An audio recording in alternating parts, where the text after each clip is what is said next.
Minumura mo ako? Bakit ka nagmumura? Tumigil na ba? Sa isang emosyonal at tapat na pahayag, inanunsyo ni Donalyn Bartolome na siya ay papaalam na sa mundo ng vlogging.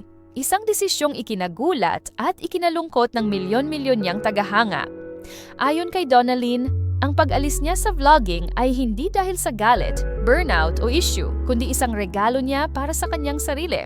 Sa kanyang vlog na inilabas bago ang Pasko, ibinahagi ni Donalyn na matagal na niyang pinag-isipan ang desisyong ito. Sa loob ng maraming taon, buong puso niyang ibinahagi ang kanyang buhay sa kamera, ang saya, lungkot, tagumpay, at pagkakamali. Ngunit sa paglipas ng panahon, napagtanto niya na may mga bahagi ng kanyang sarili na unti-unting nawawala dahil mas inuuna niya ang pagpapasaya ng ibang tao. Ayon kay Donalyn, minahal niya ang vlogging at ang komunidad na nabuo niya. Pero dumating ang punto na nakalimutan na niya kung ano talaga ang nagpapasaya sa kanya bilang tao, hindi bilang content creator. Kaya para sa kanya, ang pag-alis sa vlogging ay isang paraan ng pag-aalaga sa sarili at muling paghahanap ng kanyang katahimikan.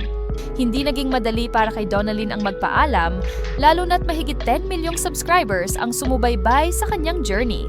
Sa kanyang mensahe, taus-puso siyang nagpasalamat sa mga taong naniwala, sumuporta, at nagmahal sa kanya sa kabila ng mga kontrobersyang kanyang hinarap noon. Inamin din niyang maraming pagkakamali ang kanyang nagawa at labis siyang nagpapasalamat sa mga tagahangang patuloy na umunawa at nagpatawad.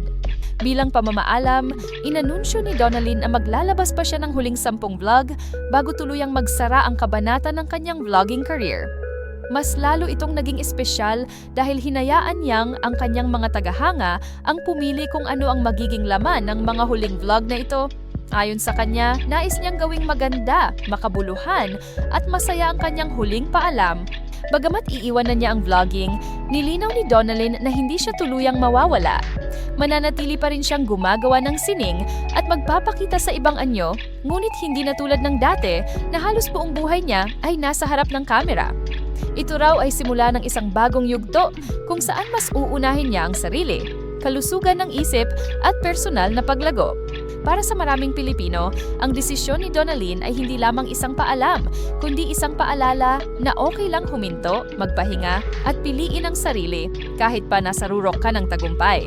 Sa kanyang mga salitang, "We will make it a beautiful ending." Ipinakita ni Donalyn na minsan, ang pinakamagandang desisyon ay ang marunong magtapos ng may respeto at pagmamahal sa sarili.